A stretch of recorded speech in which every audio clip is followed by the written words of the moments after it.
राधे राधे दोस्तों, एक बार फिर से स्वागत है आपका हमारे चैनल ज्ञान गंगा सागर में। दोस्तों, नाग पंचमी का पर्व सावन मास की शुक्ल पक्ष की पंचमी तिथि को मनाया जाता है।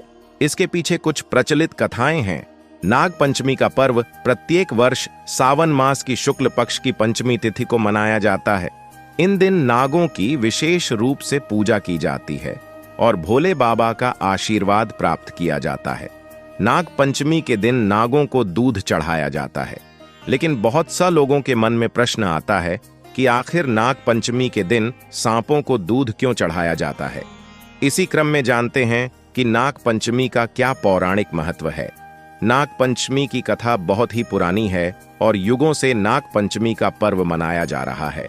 मान्यता के अनुसार अभिमन्यु के पुत्र एक राजा थे और उनका नाम परीक्षित था। एक बार राजा को एक सांप ने काट दिया और फिर उनकी मृत्यु हो गई। राजा परीक्षित का एक पुत्र था, उसका नाम था जन्मेजय। पिता की मृत्यु के बाद जन्मेजय ने बहुत ही विलाप किया और फिर जन्मेजय ने अपने पिता की मृत्यु का बदला लेने की ठानी। जन्मेजय ने पिता का बदला लेने के लिए संसार से पूरे सांपों का अस्तित्व मिटाने का प्रण लिया। इसके लिए उन्होंने नागदाह यज्ञ का आयोजन किया। जैसे यज्ञ शुरू होता है, ठीक वैसे ही धरती के सभी सांप एक एक करके उस यज्ञ में गिरने लगते हैं।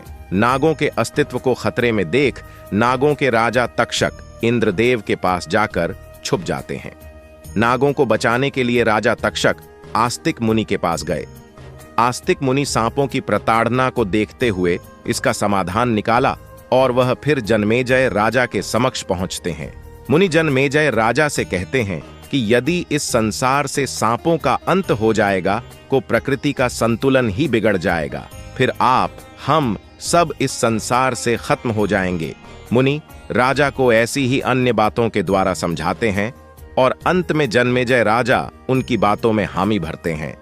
फिर राजा उसी समय अपना दाह यज्ञ समाप्त कर देते हैं। कहा जाता है कि यज्ञ समाप्त होने के बाद नागों के राजा तक्षक वहां पर पहुंचते हैं और वहां पर पड़े मूर्छित सांपों को तपड़ता हुआ देख एक उपाय निकालते हैं। सांपों की जलन को मिटाने के लिए उन्हें दूध चढ़ाया जाता है। कहा जाता है कि जिस दिन मुनि सभी नाग प्रजाति को बचाते हैं, वह दिन सावन मास की शुक्ल पक्ष की पंचमी तिथि ही थी। इसलिए उस दिन के बाद से सावन मास की शुक्ल पक्ष की पंचमी तिथि को नाग को दूध चढ़ाने की परंपरा शुरू हुई और इस तिथि को नाग पंचमी कहा जाने लगा।